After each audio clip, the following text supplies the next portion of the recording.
knows this is not real stuff, you know, and that disconnection has to come.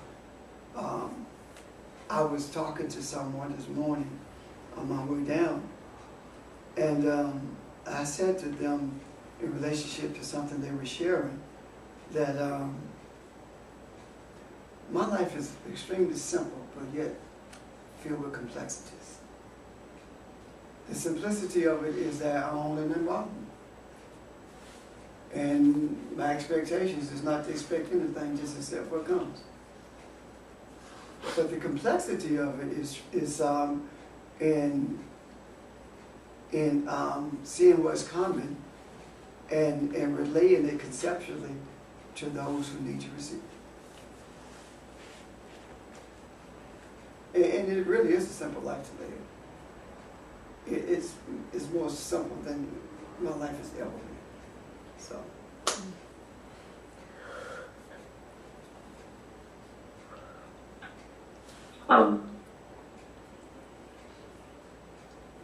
That's my amoeba life. So one of the things you can do, what do you think? I said that's my amoeba life.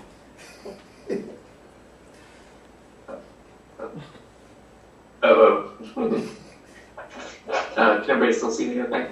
Yep. Yeah. You're blurry, but it's okay. Okay. Yeah, so one of the things you can do is actually learn, I mentioned this last week, lucid dreaming. Essentially, it's not just as you are now, but in a dream. You're in and out One of the there. things. Say again? You're in and out. I'm fading in and out. Yes. It's a huge storm between us and him. Okay. So that's probably having some effect on Yeah, shoulder Yeah. looks good. him. Yeah. Yeah, if I need to repeat anything, just let me know. Okay. But I was saying that if you can learn to consciously recognize the symbols that your subconscious presents to you, then you can actually do a lot of work on the things that you might not even know are affecting your experience while you are asleep, physically anyway. Because the brain actually becomes more active when you're asleep than while you're awake.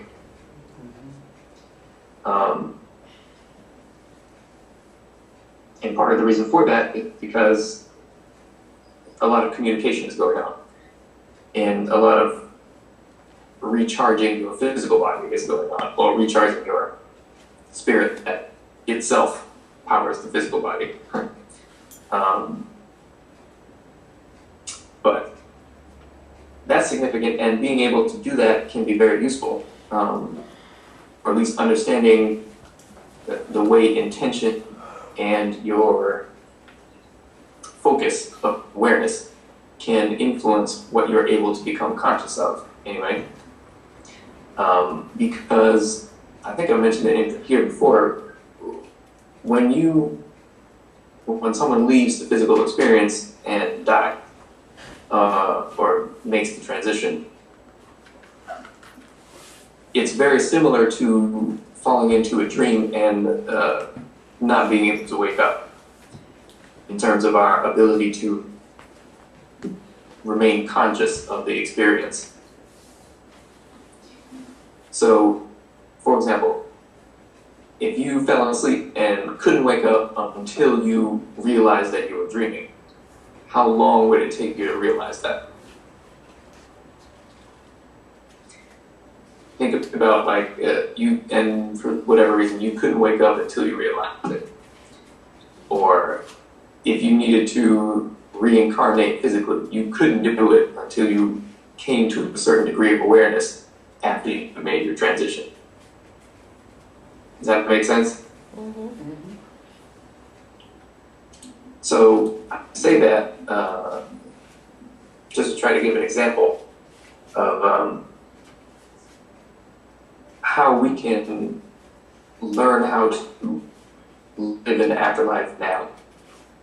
Because I know we talked about that in Philadelphia.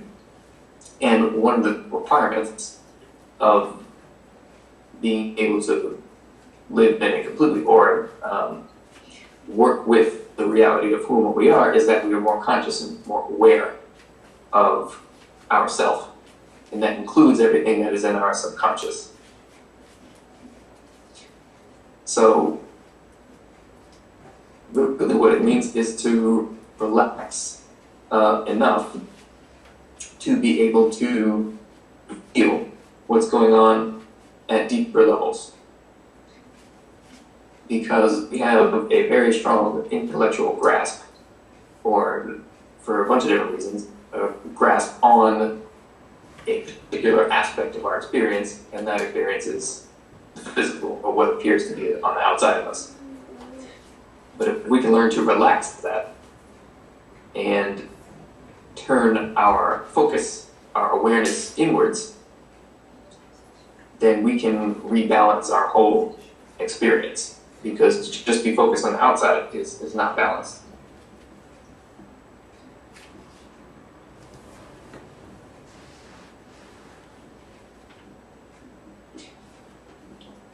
So, let's say you had you fell asleep and you had a nightmare.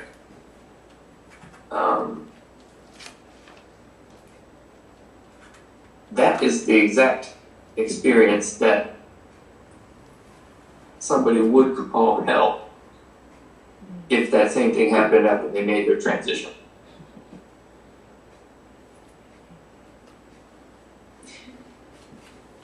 All it is that you come face to face with the hell that still exists in you or in us. And if we haven't dealt with it during life, we still have to deal with it in some way.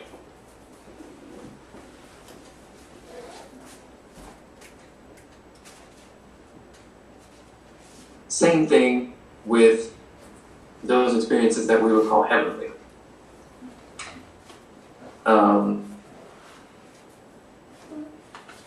If we create them during our physical experience, they can follow us after we make our transition. But the two experiences that I'm talking about, the quote-unquote heaven and the quote-unquote hell, are not the truth. They are still the result of us being still in the cycle of reincarnation. If we were to look at the tree of life, it would be the lower 7 spheres, when the goal is the top 3.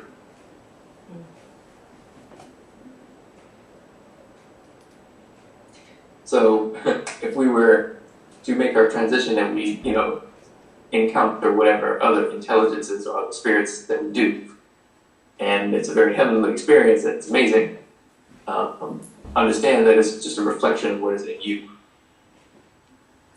But having said that, if it's heavenly and amazing, we'd be like, oh, this is great. So what now? You become conscious of the fact that more work still has to be done. And that work either requires you to reincarnate again, or it doesn't. But in either case, it's a question of when you become conscious and aware of what is in you, and how you need to approach it. Does that make sense? Yeah, it's fun. What you're saying are bits and pieces. I'm seeing bits and pieces of what I saw last night, and you triggered it. I saw a transition from the cycle of reincarnation. And it felt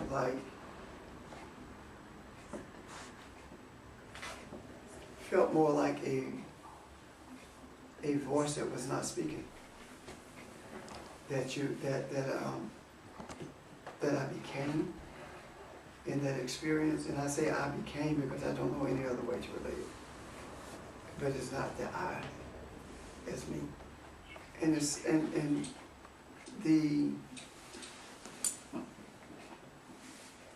when you talked about the heaven and the heavenly thoughts, I saw that, but I cannot pull that back together. What I'm beginning to realize is that last night, everything that you were saying, I saw it. And I'm trying to pull it back together to see if we're on the same page, because I believe that what I saw was real close to a place, for lack of, this is the only way I can explain it, that we're close to an era, I should say maybe, where reincarnation won't be necessary.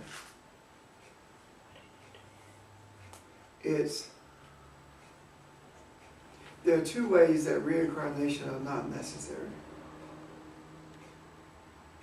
One is when you come to an end of a period where the cycle starts all over again. And the other is when you get to the place, and I shy away from level, but get to the place of understanding the purity of light, then it's not necessary, because everything becomes as it was intended to be. And for some reason, that's resonating with me in a deeper place than it ever has, that's what I think that's what I saw. I don't think it, that's what I saw. And what you're talking about, Nick,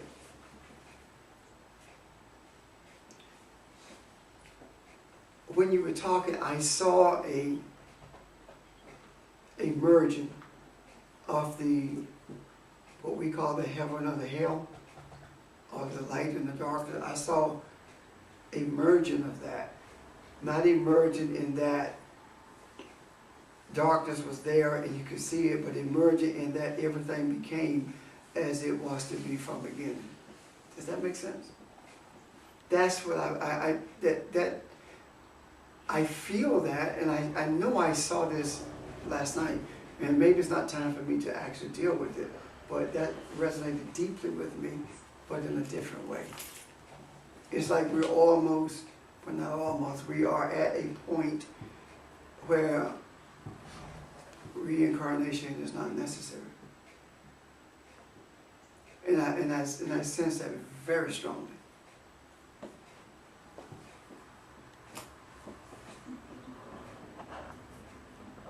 That makes sense? And yeah. And I think we just talked about when the population starts to decrease. Yes, yeah. And then there's been all kinds of studies about how, despite how everything looks, it just kind of looks that way. It's actually, birth rates are slowing down everywhere. Yes. So. I have a question. Mm-hmm. After someone transitions, and say it's someone who has achieved enough understanding to be able to help those of us that are still on this side, do they have a choice about reincarnating? I mean, how do they continue to help and at the same time possibly reincarnate? Or is there like a time period, where they might hang around and help and then reincarnate? I don't know. Go to the bar. Hang out. Right? Yeah. Maybe I'm thinking about it wrong. I don't know. You always have a choice in terms of what you want to do. And the only boundaries on that are whether you are conscious of the fact that you have a choice. So when someone transitions, they can make the determination whether or not it'd be best to help from the other side, quote unquote, or incarnate again so that they can be a certain presence in the physical dimension. So when we listen to the still small voice that we have access to, that is us, not only are we getting impressions and information from our own source, we can get them from anything. But it depends on the nature of our intent is what makes the connection to whatever it is that we connect to. So when people who reach a certain level, for lack of a better term, level, or embody a certain degree of enlightenment, to the point where they can choose whether or not they want to reincarnate because they don't necessarily have to, they can attempt to aid us and not influence in terms of override our free will, but give us whatever we ask for, if we ask for it. So if we lack the ability to do so, it may be necessary for them to incarnate again. Does that kind of help? Yes. I'm thinking that maybe our vision or our understanding of reincarnation is a bit humanistic.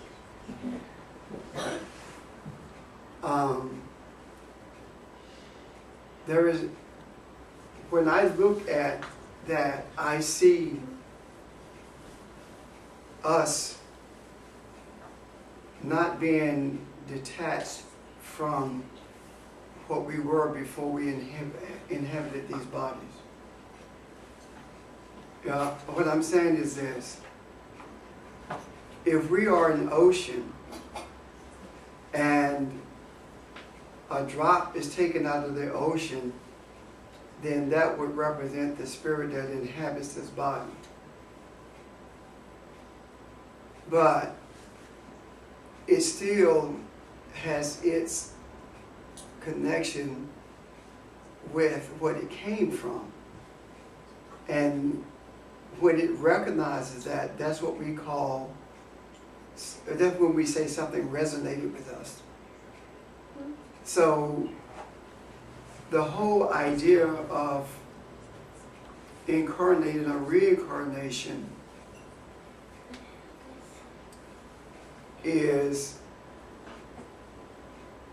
a set of thoughts being enfleshed simply because they are needed in this illusionary place called the world or earth at that particular time. So it's not that if I were to reincarnate 50 years from today, I won't necessarily have the thoughts that I have now because they're not needed. It may be part of the thought process that Janice has or that someone else who is not incarnated yet has, in order to bring some kind of sense to the, what we call the age in which we are, in which we live.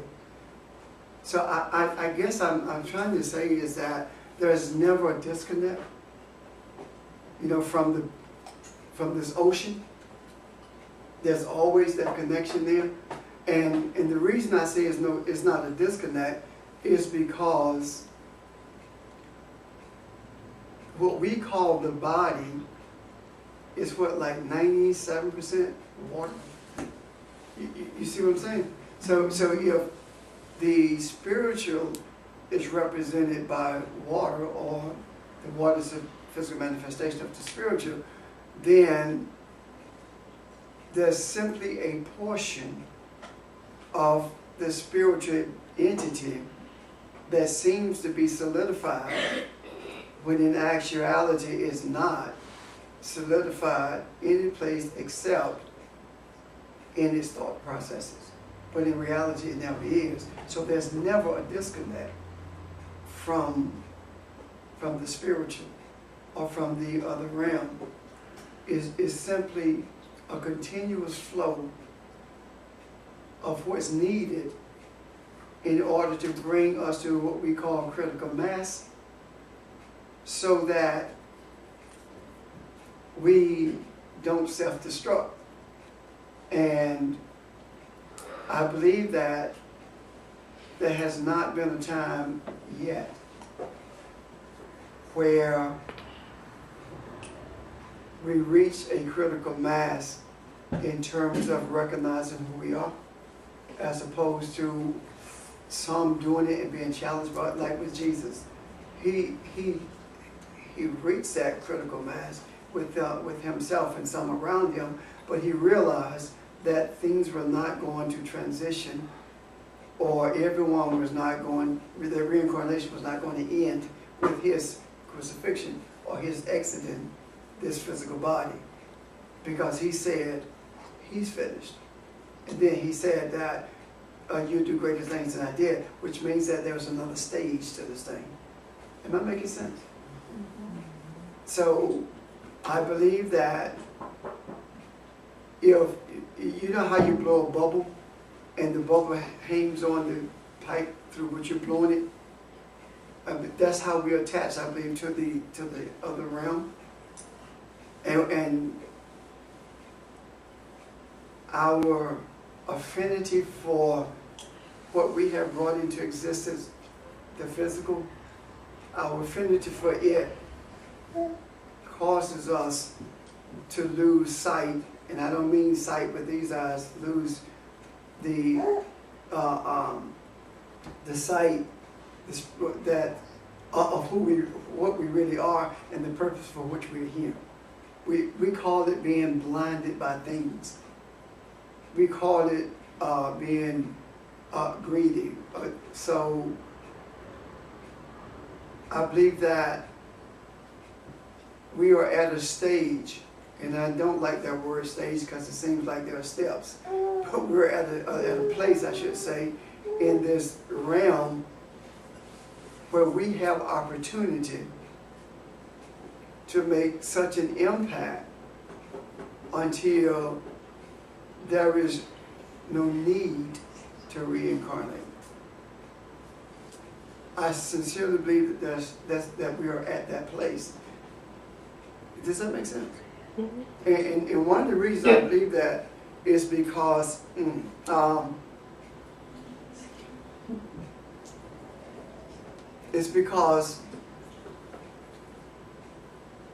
I don't know of any group of people who have been more representative of the 13, the 12, and Yeshua in the earth, in this realm, who did not have the issues that his followers had, his disciples had, his 12 had. They had problems with each other. Remember? They challenged each other and they jockeyed for power and position. But with the 13, there is no jockeying for power and position. And even as I speak, this is resonating very, very deeply with me. There is no search for who's going to be leader. It doesn't matter. Everyone is the leader. You see what I'm talking about?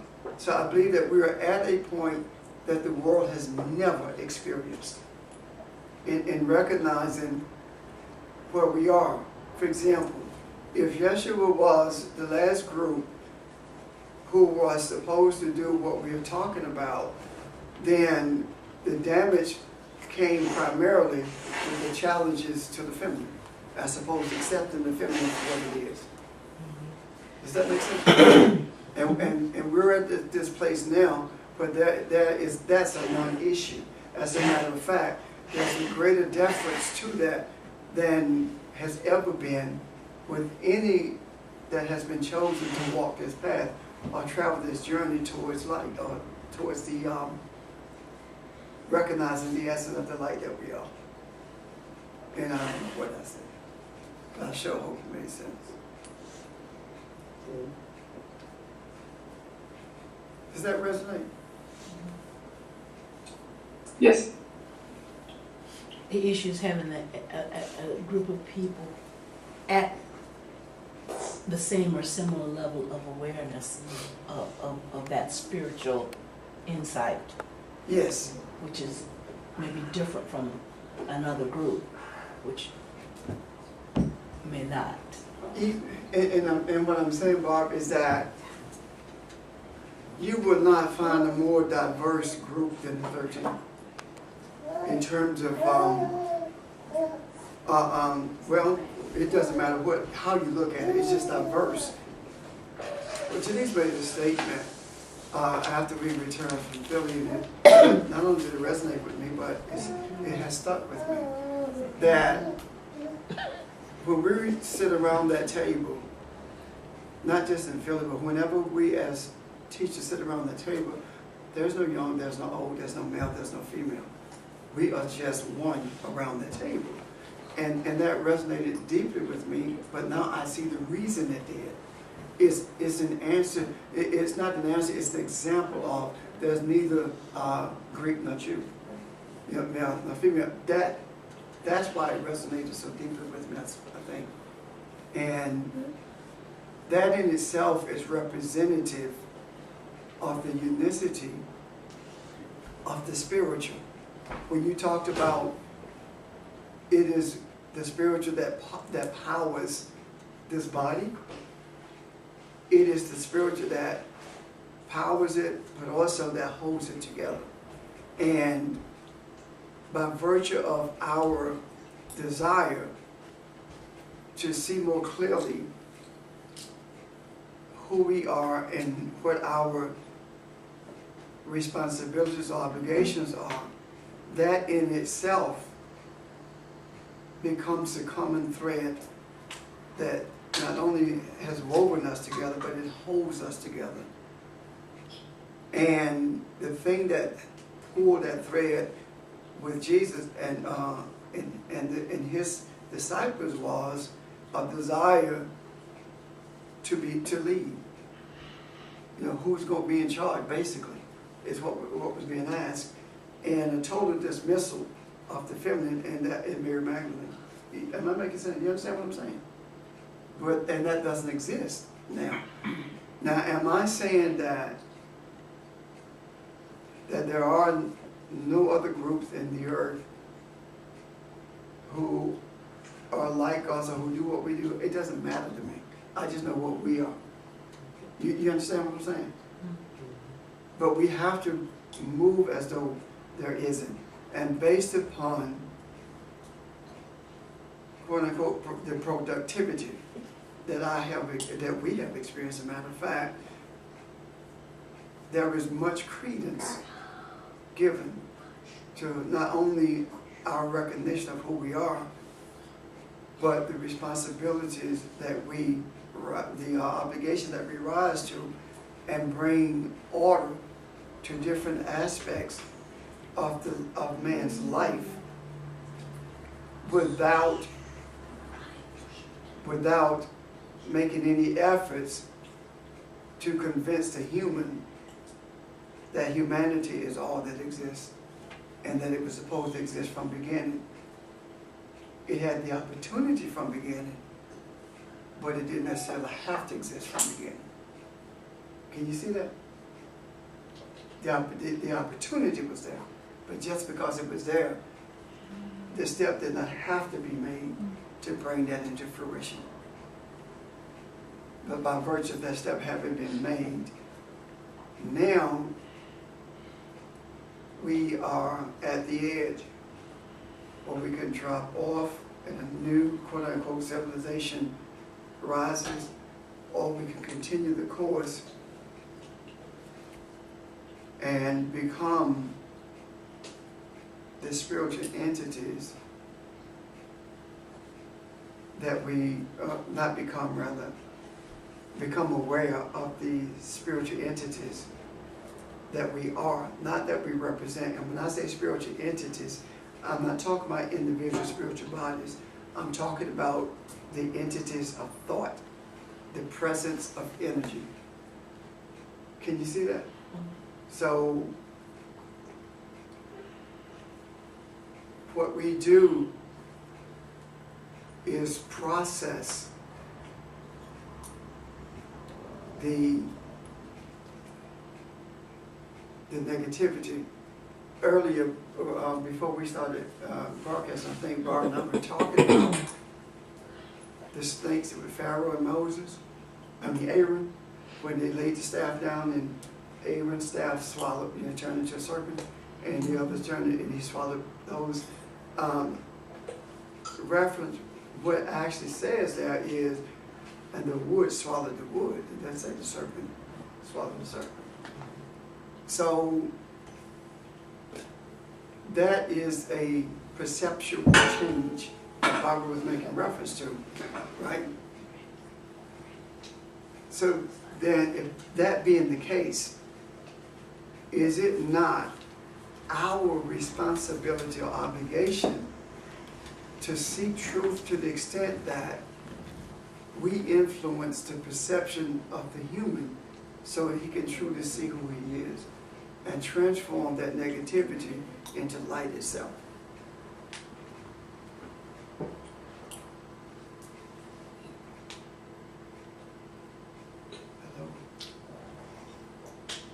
I believe that's our purpose.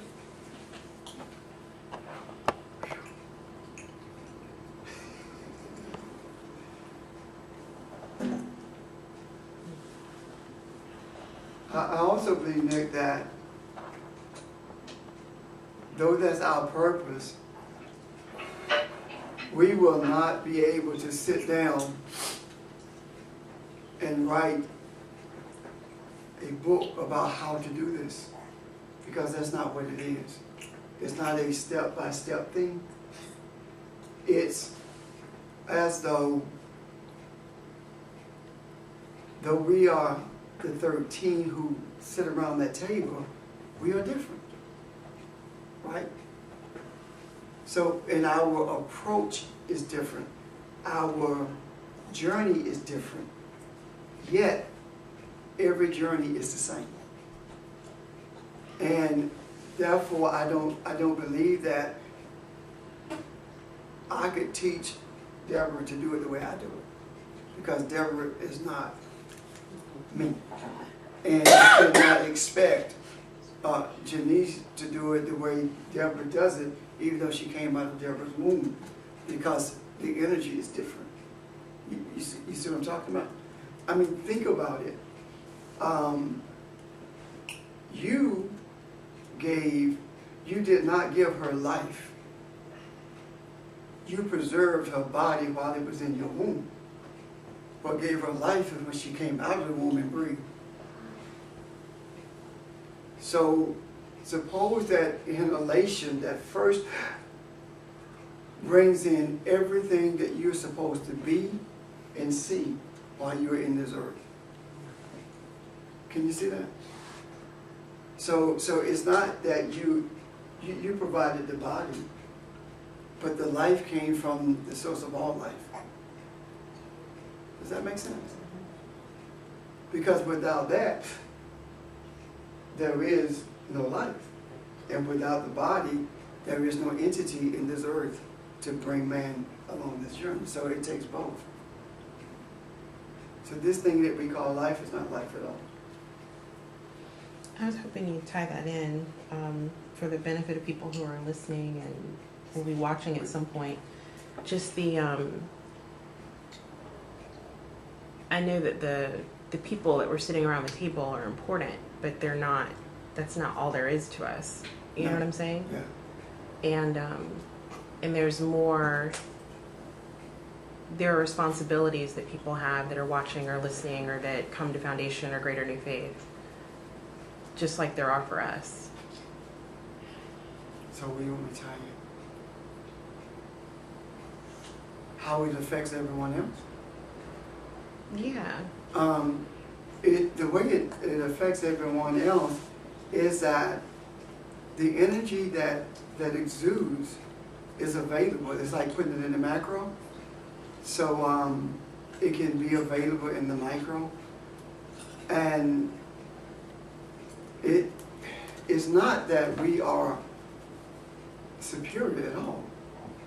It's there are choices that we make, but also there are choices that have been made for us. And the choices that have been made for us does not mean we have to accept those choices. That's free will. When we make a decision to accept the choices that have been made for us, then things began to change in a dramatic way. What I mean by that is ridicule, a search for what's real in terms of light. That quest begins. The sense of oneness of the whole of mankind becomes real. The focus on the material in order to bring about changes began to diminish. The desire to see without the physical eyes began to increase. And what happens is those sitting around the table become an example of what can be.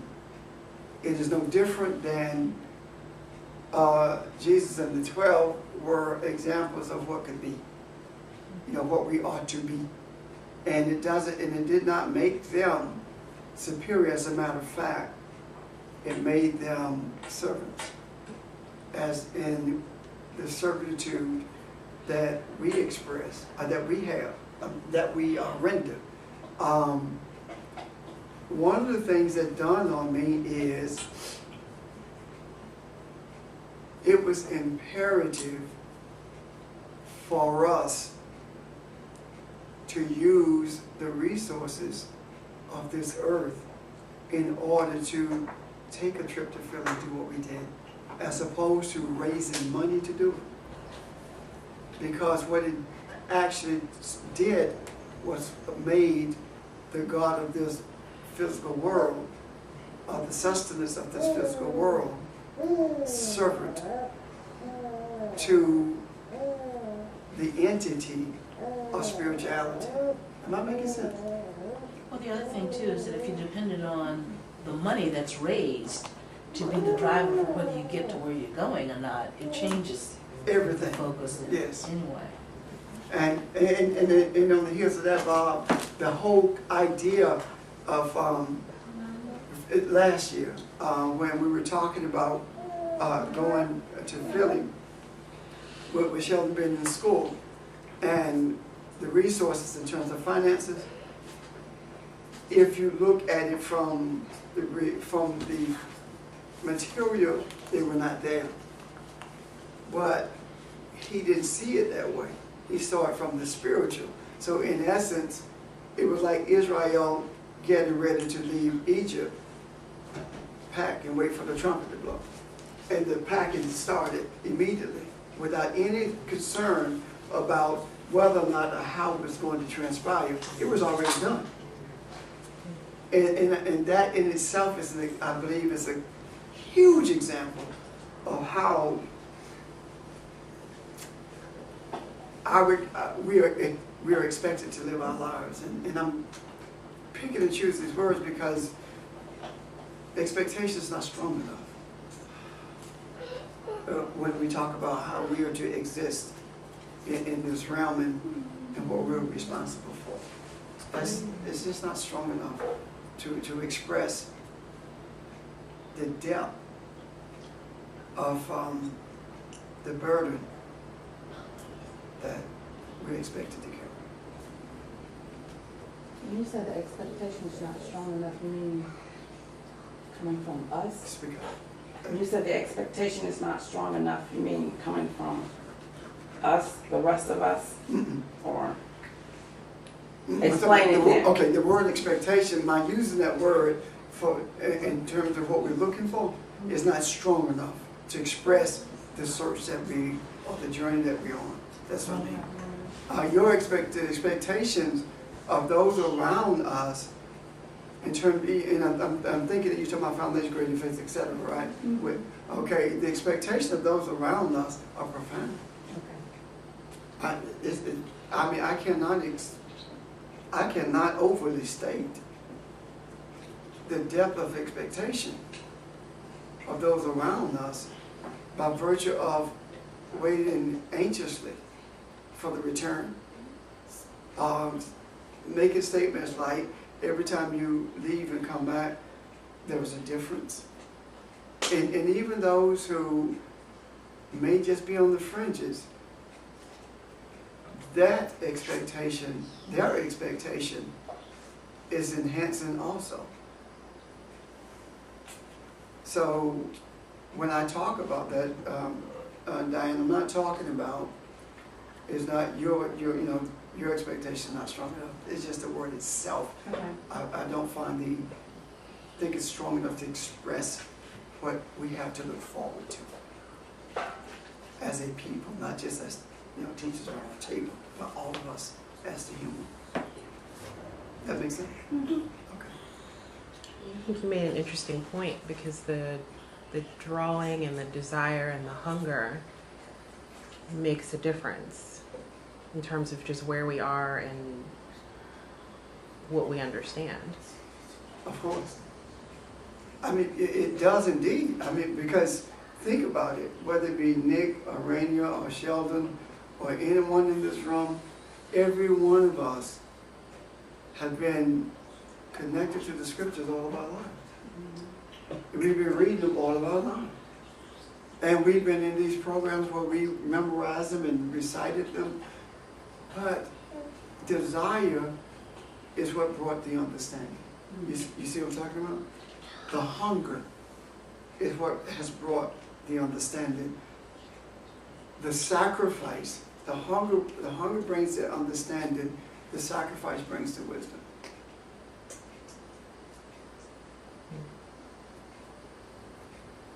And believe you me, every single one of us has made sacrifice. One way or the other. What you're talking on this morning, and I missed the beginning, I was trying to be on time, but I had to go pick up Jeremiah. But I got here when I was supposed to be here. When you first started, when the teachers first started teaching on about the third eye, I really wasn't getting it. But then I had to keep remembering. I went all the way back to what Nick had taught a long time ago. Set the direction of your intent and just be. And I tied that in with when Barbara had taught, when it was just simply be. And then it came, and I think I was telling you, often when we talk, I'm like, it's here. Or I see things, but I don't see it with my physical eyes. It's like you see it, and it's hard to explain to people when they're asking you, well, how do you know this? Or seeing more clearly now the fruition of something versus what's right here in front of your eye, but the bigger picture. That, and then seeing how I may see it today and then, or yesterday, and then boom, it happens more quicker than it used to in the past. Or I might share something with you and then you like boom. And that's It's the same thing you saw or heard, the same thing. And that's when I be saying to myself, okay, Lord, I'm not out there in this universe by myself. That's the energy. And see, the thing about it is, when someone says, how do you know that? I say, I just know. Because sometimes it's not necessary. Yeah. For example, last night, it was thundering, and Clark had the MiFi, and it was not working. She got frustrated. So I said to Clark, don't worry about it. everything will work out. She said, okay, Jesus. And she was being facetious. I mean, her intent was not positive at all. Okay? So I took the modifier and went upstairs, and I sat there. And I felt the need to go back. I went to her and talked to her about her expression and said to her, take the modifier. She looked at it, and the signal was strong as it could have been, period, even though the weather had not changed. And she said, what did you do? And I simply, it just fell out of my mouth. I'm more than what you think I am. And that was it. It's not necessary for me to sit there and tell her. You understand? It's not necessary for an explanation to be given for everything we see or express. If I were to talk about everything I see, that's all we'd be talking about. But that's not necessary. Sometimes what we see is for us alone. And even when you look at the video from Philadelphia, you won't see what we saw. And I won't see what you see. That's the nature of the physical. It can't capture. Right. That's why what you said about you can't just write a book. It is the experiencing, the being, Yes. which you can't necessarily teach. Yes. But people have to experience it, and that then brings the knowing that you know kind of thing.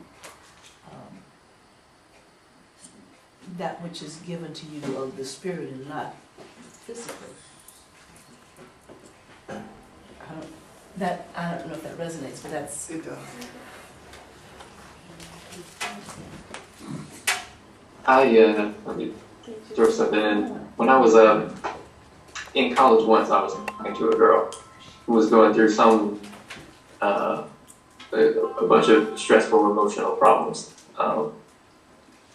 And I remember the experience because it was the first time I recognized consciously what it was. Something came through to me, and it was meant that I needed to say it to her. And I felt it, and I knew what it was, but it was so difficult to get it out. And there's other reasons for that, but essentially it was the energy that is, or what is given to us all the time gets blocked at certain stages in its development into the physical, based on things that we need to work with in ourselves. It could be anxiety, anger, fear, whatever. Energy is always attempting to make its way in. But thankfully, in that instance, I was able to get over myself, essentially, and say it anyway. And it changed the whole situation. But that happens all the time. Sometimes it happens stronger than others because something really needs to happen. Other times it's more so like a whisper. But the point is, if we can learn to recognize the feelings that arise in us and make a determination about their origin, and not even that, you won't have to make the determination.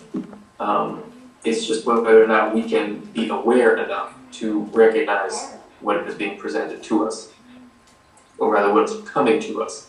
And then, once we recognize it, whether we can overcome what we need to overcome in us that might be preventing us from passing it on to where it needs to go. So, the word Kabbalah means that exact process. I believe it translated, it means that which is given, or that which is received, and then that which is given. There's two parts to the word. The first part, kabul, and the last part, la. Kabul is that what you receive, and the la is you allowing it to pass from you to where it needs to go. So we are engaged in that process at all times. It's just a question of whether or not we're able to be aware of the fact that we're in it. And when you receive something that you know, like in my example, when I knew I had to say it, and I didn't even want to think about what would happen if I didn't say it. That was probably why I was a little bit anxious.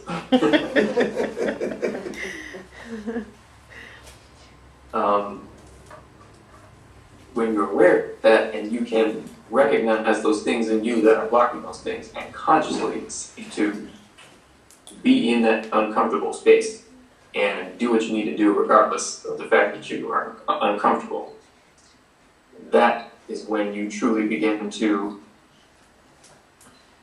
master those things about yourself that are preventing messianic awareness from being present now.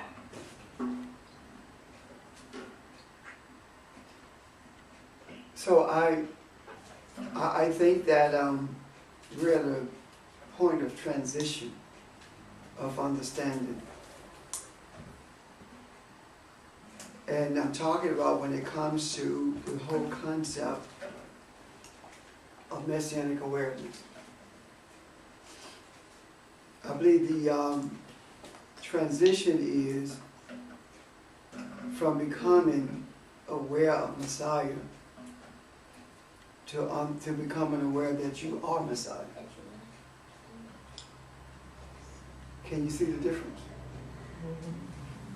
Because be aware of messianic consciousness gives the impression of something that's outside, a consciousness that's over there that you know is there.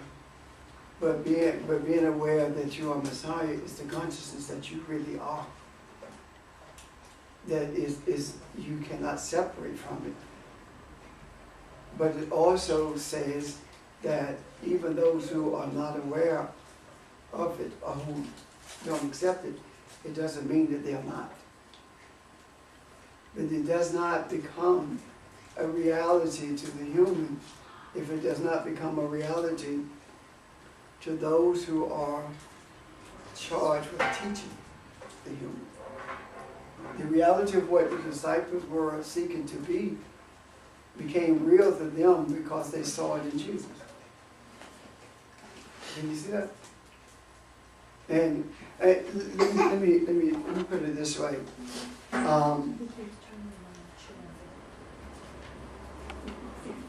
I believe that Moses recognized more of his, not messianic awareness, but him being messianic consciousness than did Abraham, Isaac, or Jacob. And the reason I say that is because they were virtually responsible for themselves as individuals. But Moses had the responsibility for a whole nation. So his sense of awareness of him being messianic or him being the tool, the ability that is necessary to do whatever is needed at that time, which is Messiah, Christian, or Christ. Him recognizing that was imperative, more so than it was to Abraham, Isaac, and Jacob, because he was responsible for the whole nation. And with Abraham, Isaac, and Jacob, Abraham, wanted to sacrifice Isaac at age 37, was one son that he was going to sacrifice. But when the life of Israel was being required as a result of their bitterness in the wilderness, Moses interceded to change that. You see? So I think that that's where we are in terms of having to recognize that we are not, that messianic awareness is not something that's coming, it's something that we are. Does that make sense? Do you understand? Yeah. It's almost like saying, on the opposite, well, the devil is everywhere. And then on the other hand, the devil made me do it. And then on the other hand, the devil is me. I mean, it's the British are coming, the Messiah is coming, you know, the British are coming. And then, okay, I know who and what the Messiah is, and I know what the Messiah does. And then finally, ouch, I'm the Messiah. Yeah. And what I do, the little I, not I, ego I, impacts more than just my world, but the world of others. This lady said yesterday, I was talking to a lady, and she was saying that she needed to, now we were talking, she said, I don't even want to think. And I said something to her, and she said, I told you, I don't want to think. So then she remembered she needed to call somebody. So when she called me, she couldn't remember what she needed to tell me. Then when she called me back and said to me, you know, I called someone, I didn't even know what I was going to tell them, right? And I said to her, well, you said you didn't want to think. And you know, she laughed, but it resonated with her, what she had done. And her response to that was, you know what, we really do have to be careful about what we say. And when you talk about how quickly it happens, look at how quickly this year has gone. And it's not the year leaving, it's the awareness coming to fruition. The more we become aware of who we are and begin to exercise it through our daily living, the more we call it time speeding up, but time is not speeding up. Time is dissipating.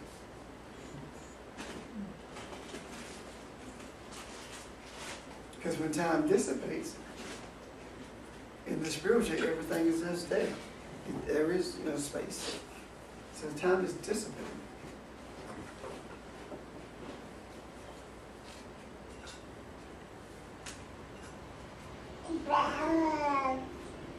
And part of the reason that is because time just exists between perceived events, but we are coming back to the realization that we are the ones who produce the events. Yeah. So if we produce the events, there's no need for time. Like, time is just something that we invented because we are ignorant. But if we solve that problem, then if something needs to happen, it just happens.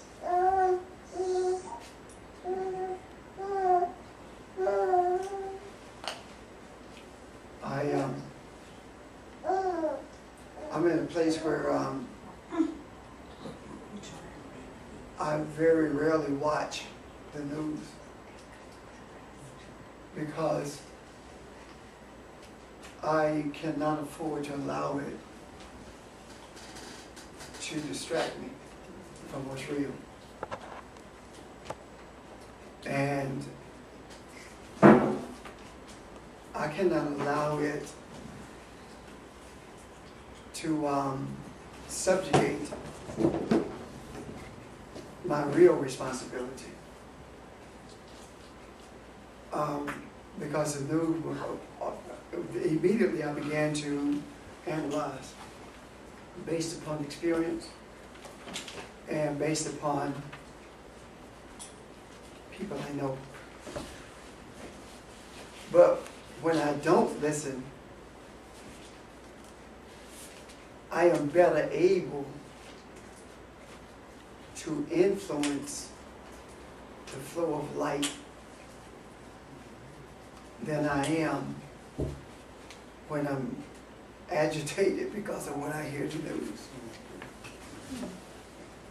And for me to recoil from the politics of this world, not just this nation, but for me to back away from that is like backing away from life. And you know what just dawned on me? It is that life as you knew it. That, yeah, that's dying to self. And this is slow death, believe you me, it is. But that's, I think that every one of us have something in our lives, if not the political news or the politics of the day, there is something that we are recording from, so that what we are to be can be.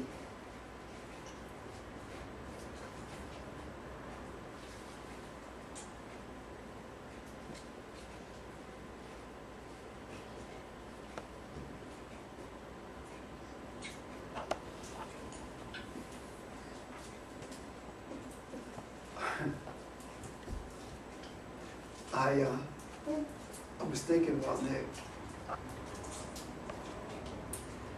that the whole idea of self-awareness,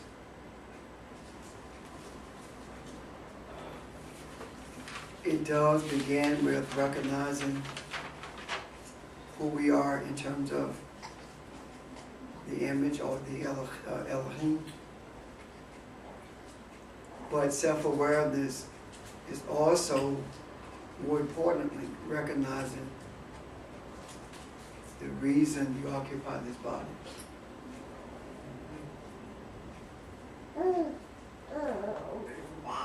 And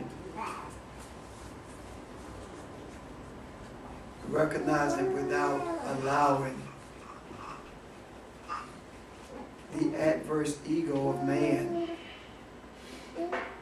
to cause you to deny your reason for occupying it and what your responsibilities are while you occupy it. What I mean by that is not shying away from recognizing who you are based upon what religious people say in that verse way to you, about you acknowledging who you are or being who you are. So, just to know that you are Elohim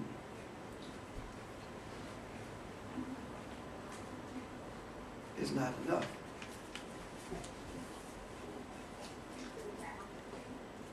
If I were to recognize that I am Elohim, and then I began to move to do what Barbara does in the other realm, then I have defeated the whole purpose for my being here. Because only she can do what she's purposed to do. I can't do that. And I think that the ego of the disciples of Jesus gives us an example of how dangerous it is to have desires to be placed in front of each other in terms of leadership or control. It shows us how dangerous it is to yield to the ego, which says, well, you know more than so-and-so, or you understand with greater depth than someone else does, that in itself keeps us in this state of humanity, as opposed to allowing us to be the spiritual entity that we are. Well, it's rooted in separation. And this idea that someone has something that you don't have, or the opposite, because you know something that they don't, you should be in control. Yeah. And that's foolish.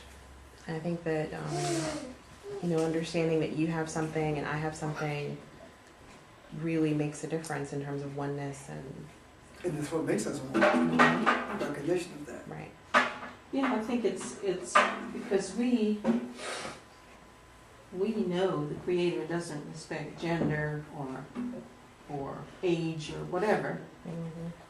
So we realize when somebody has something to say, then it's just as relevant as anybody else. Yeah.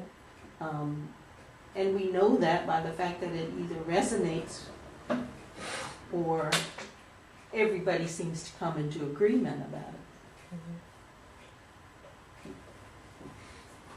I think that came into play without knowing it when the teachers were chosen. The ones who sit around the table. Because, now it came into play, but I was not aware of it.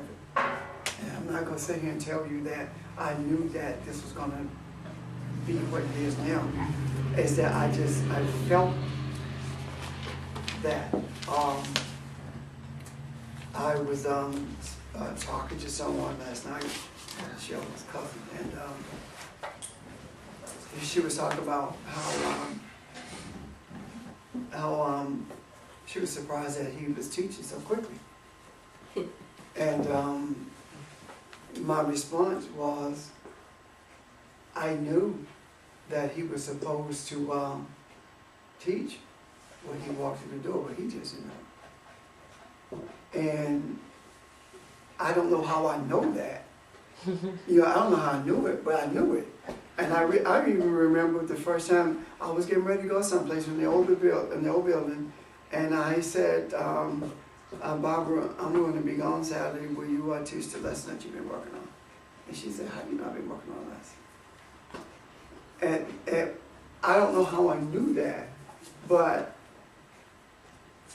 if I give place to ego, then Sheldon hadn't been here long enough to teach. You see where I'm coming from? And Barbara can teach because of her level of education and her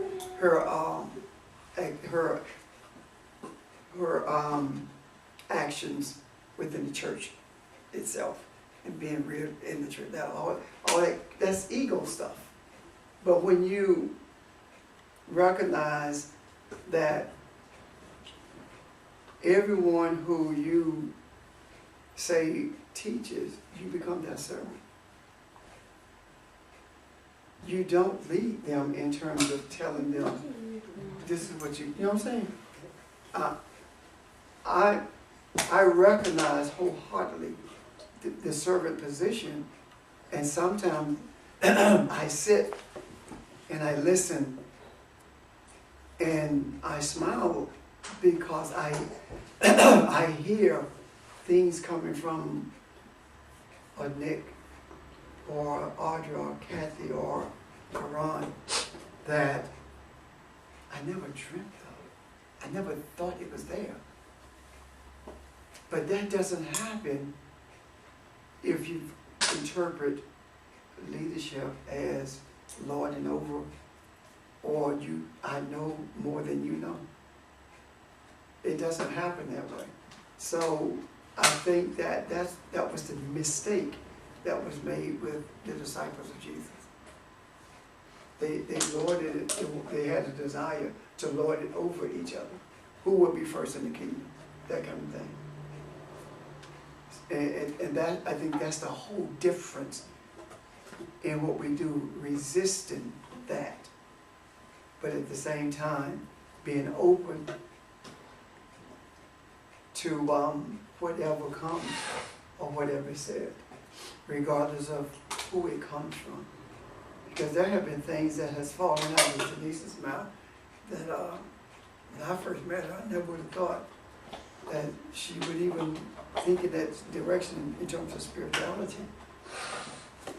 Because of some things, you know, in terms of the searches, the sometimes lack of confidence. But now, sometimes I think she's overconfident, right? Need to shut up.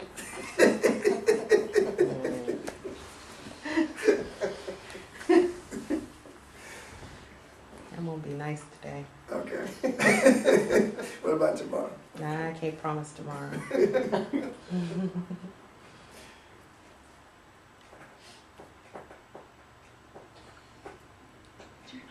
So I think what we can try to do is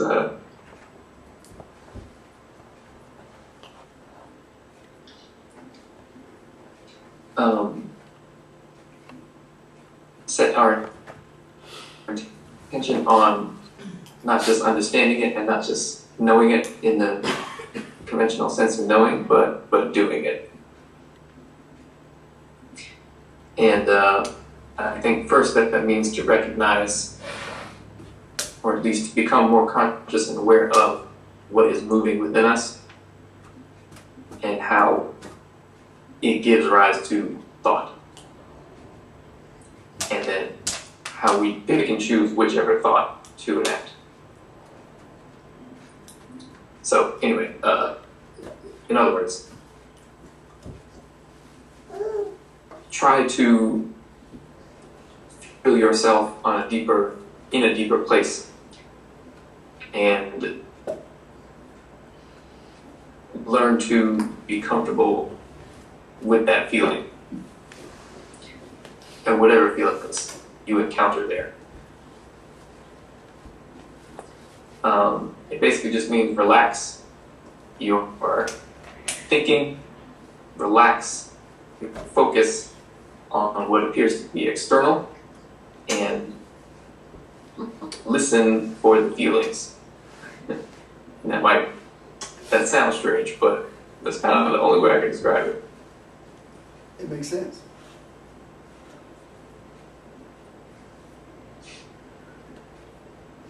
And see, in the natural world, the feelings, you feel them. You know, what we call feeling in the body. But in the other realm, when you're dealing with it, focus on the spiritual, you are feeling it. You are hearing the feelings. That's what we're talking about other with the impressions, that you are hearing feelings.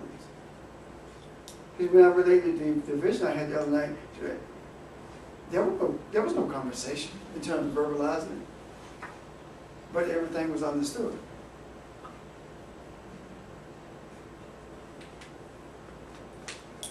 And it's so difficult to try to think about that in terms of how we normally operate. Like when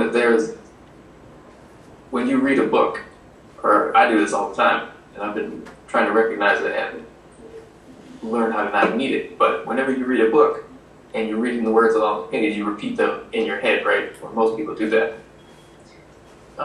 But you don't have to do that. It's just and I use that as an example of the ways in which we become attached to certain internal things without even being aware of it. So when you read, you can read normally, well, what I do and what most people do, see the word, say it again in their head, and then the sound is what we translate into a concept, which we then understand. But you can cut out the middle part of that process. You can see the word and go directly to the concept. That's how people read like a page in 15 seconds and just so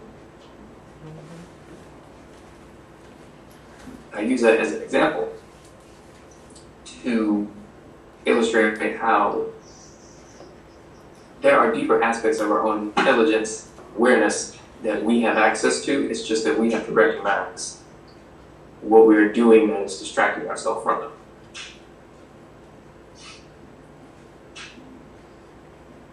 And it's wherever we are focused.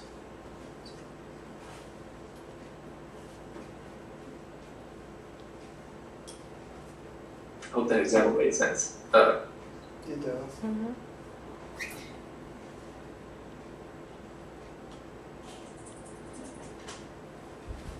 So we do that with emotions, we do that with intellect, we do that with whatever. We instantly try to attach something to that impression that comes from your own spirit. So we instead of allowing what is in us to flow out of us, we kind of get the subconscious impression of what it is, and then we try to apply stuff to it. And that has the effect of creating a lot of internal confusion, which then comes out of us in some way, or manifests itself in some way. So if we can just learn to relax that part of us and feel from the inside out as opposed to the outside of it in, then we can become a conscious, we can become actively conscious with the process of transforming everything about our experience, physically and internally.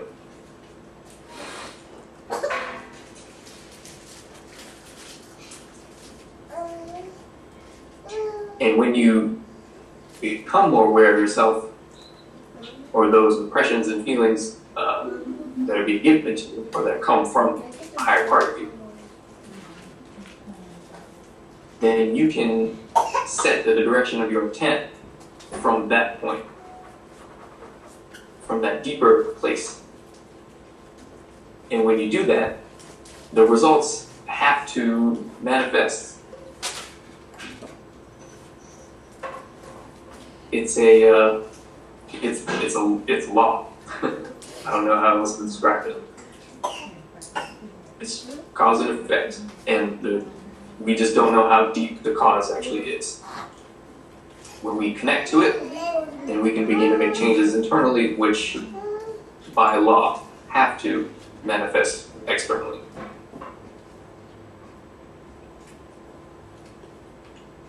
So a good way to think about it is who you really are is the little butterfly sitting in the center of the hurricane that is all this external experience. And if you can relax the part of yourself that is so focused on the hurricane and reawaken to the fact that you also are also the butterfly, you can then begin to flutter under the butterfly's wings and whatever you want to affect whatever change you want.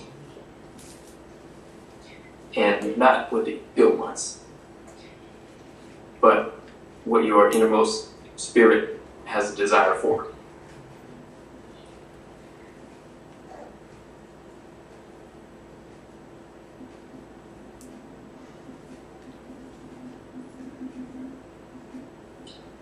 So, going back to what we started with about dreams, things that are presented to you in dreams, more often than not, are those things that are blocking your ability to connect with that center of yourself. And it's those things that we attach ourselves to in our physical experience. It's those emotions that we attach ourselves to.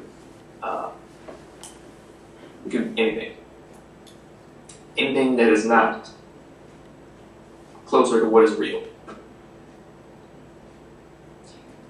And what is real is something that is not of our own creation, but it is something that is responsible for this creation.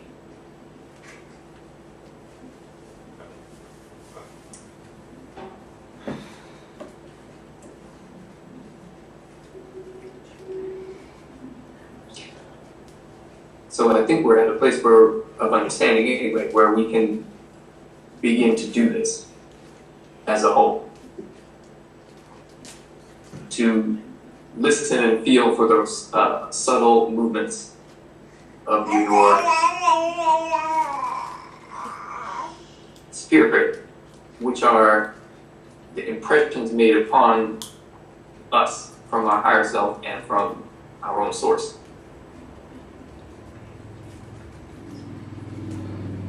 And by learning to listen for them, we can reverberate them outwards and complete the spiritual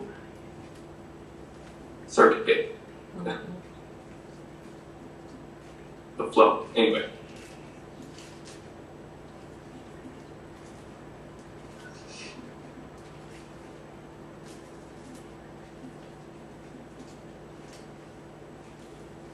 So, does that make sense? Yes, sir.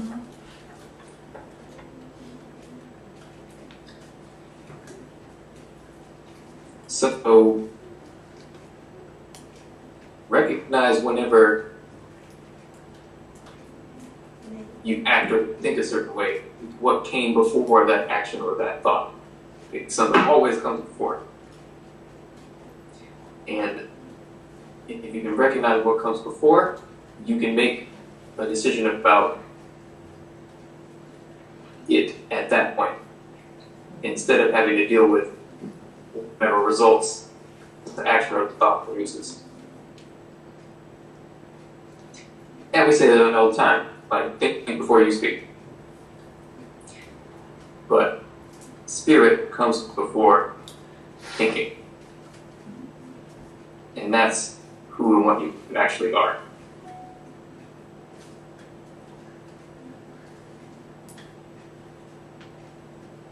So thought comes before thinking.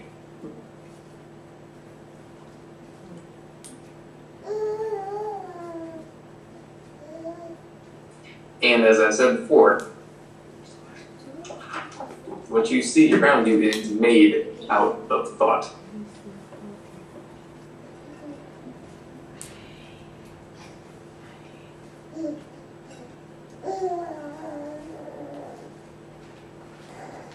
Explain more what you mean by thought comes before thinking.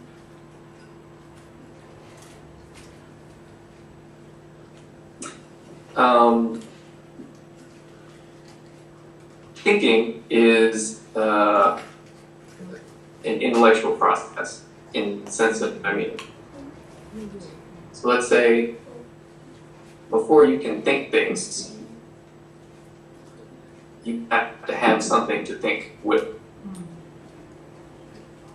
Or, yeah. You know, when you said that, this first thing came to my mind. We talk about thinking a thought. If you think in a thought, then you're processing the thought. That's the pondering. Yeah. The thinking part about it also really in another way is you're analyzing something. It's not something that just immediately comes. You have to ponder over it, possibly put it in a certain category, etc. A thought is very, very fluid. It's unforced, and it just comes and goes freely. Yeah, and let me add to that, thoughts, before we begin to think with them, thoughts are the impressions that we receive from our own higher self, from our source, from other beings attempting to aid us or whatever.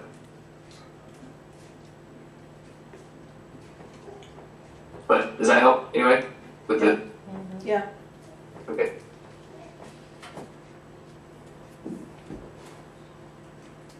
So in a dream, you are presented with thought. You are presented with feelings and impressions that are given the forms of thought forms. So it's very, very difficult to try to think about what's going on in a dream because none of it makes any rational sense anyway. But that's not what it's for. So, and that goes back to what I said earlier, if we are able to recognize the feelings or the impressions that are coming from our own spirit that are producing those thoughts, we can better understand how to approach them and what to do with them. And it's not necessarily a thinking process, although thinking is involved. It's more so recognizing the nature of a particular thought in terms of the feeling that it represents or what produced it, and meeting it with an intention, which will determine what happens to it and how it affects us or anything else. But Nick, isn't meeting it with an intention the result of having thought? I mean, of thinking about it? Yeah, and I said thinking is a part of the process. Yeah. That's kind of it. Okay. But you will have to think about it less and less the more familiar you become with using your intention or using your the process that exists right before thinking starts, which is in itself a kind of thinking, but not intellect. Yeah. All it is just movement. You can move in a particular direction internally, in terms of desires, in terms of intentions, before anything resembling,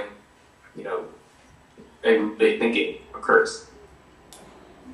But a thought is like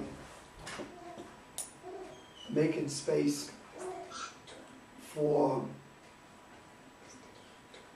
the spiritual or for the Father. So the thought itself does not do anything. It's just there. You make a decision about what the results of that thought is going to be. The thought is actually a fork in the road. It's just sitting there. And you decide the direction it's going to take. And that is why recognition of higher self is so important. So that you realize whatever direction you carry that thought is for the benefit of humanity, but at the very least, it's going to guide you back to the light itself, regardless of the direction you take it. Because the you is actually the one who's carrying the thought in one direction or the other. Aren't the thoughts entities? Aren't they animate in themselves? Yes.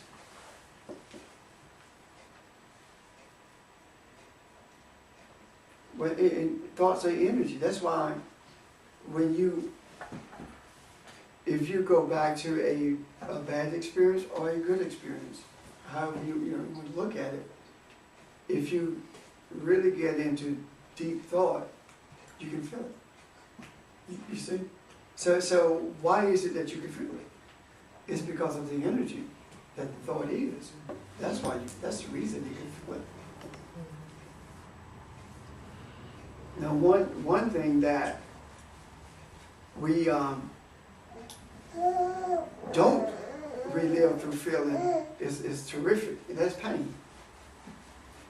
You can think of when you burn yourself, but you don't feel the pain. You can remember the experience, but you don't feel the pain. You can dream it and feel it. If you dream it, you definitely can feel it. Yeah. You wake up and it'll still hurt. Yeah. It's almost like when you dream it, boy, you put you right back on that stove, right? Yeah. Yeah, you definitely can.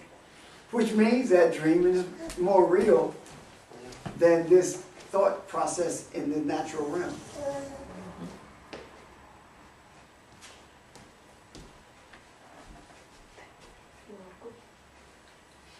See, chaos the thought processes in this realm affects this realm. They don't have an adverse effect on the other realm at all.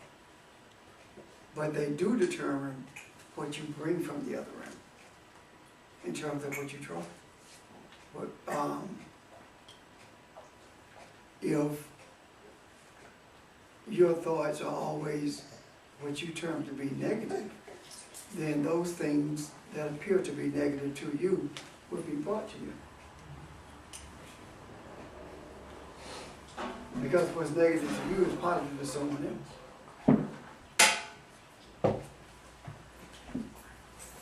And you may have examples of that yourself and just things that you have viewed as negative before, and it's been a process from our traditional backgrounds, and now to the same associations that you have with that same thought that you deal with today, and you deal with it and process it. I don't want to say you deal with it well. I don't want to say you process it differently, but it affects you in a different way. So you don't automatically just basically think about that thought and say it's something bad and negative, how we used to be in the past. Which is indicative of change.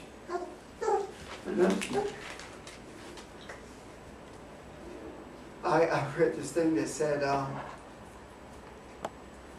it alluded to the idea of God, now Jesus changing us. And then I read another one that says, sign, broken, message inside. The one that struck me about, Jesus changing us could not be further from the truth. Because if you choose not to change, nothing's going to change you. And the idea of sign, broken, message on the inside, the first thing that came to my mind was the broken messages on the inside. Because when you think about the whole concept of brokenness, where do you find more broken people?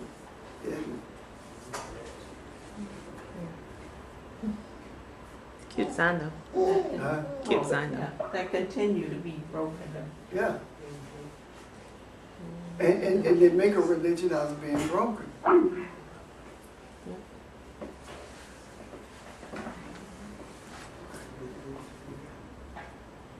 And also to what Pastor was saying earlier, I can't give an example, and what Nick was talking about as well with thought and how you deal with them and not thinking or that feeling that you have. So, and I'm only using this for an example. So when you were talking about the funds or a way being made as far as me at school is concerned, initially I was instructed and sent a whole bunch of literature to go and look up all these scholarships and apply for them and everything. And I just never felt motivated or pushed any drive to do that at all. So I went and looked at a couple of them, and just never, it's hard to explain. It never felt like this is something you need to do, intellectually. It wasn't that I was trying to prove something, because if I was trying to actually prove something to say, okay, it's almost like I don't believe this myself, and by me not taking a certain action, I'm trying to prove to myself that I don't have to do it. But that wasn't the case. It just really didn't feel like doing it, where I never was motivated to do it. It didn't feel like something I was supposed to do. And then so you already know what the result is from that. He said it right the first time.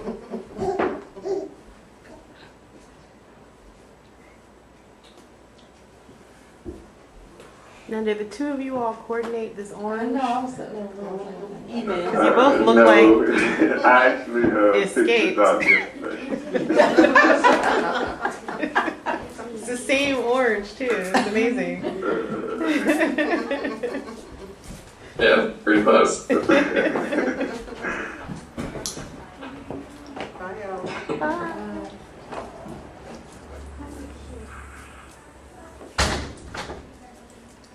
Well, I believe I should end here for today. Hopefully not for good. What do you say? said hopefully not for good. That you're not done for good, that you're just done for today. You can't hear me? No. Oh, sorry. Can't hear somebody. She said not for good. Hopefully not for good. You said you finished for today. Can't hear anything, can he? Come on, orange shirt partner. I think his internet is on, Fritz. Aww. Just froze up. I don't know what's going on. Can you hear us? Can you hear me? I can hear you fine, Sheldon. Yeah, I was actually you can hear me.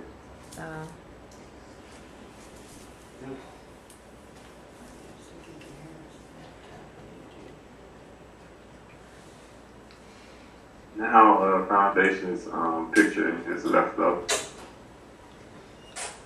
You can't see it? It's the little Yeah. thing I going, can't see you guys. yeah, going around like it's loading. It should be back in a minute. I see Nick, and Nick's moving. Nick, can you hear me fine? Yep. Okay, the only thing she said is she hoped that you're not teaching for good. That's it. That is. Oh no. Just for today. He didn't start messing up till right after I said I was done anyway. So it's good. I know this better as well. So I guess it means that you really are, right, man? Yeah. Wow. He's a rising senior now. Yeah. That's cool. Going to college. Okay. Finish. All right. All right. Alrighty. Jim?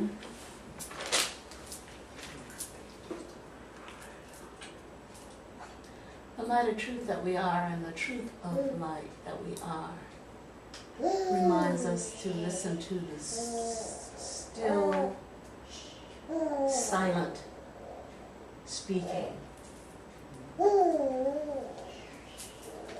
within all of creation.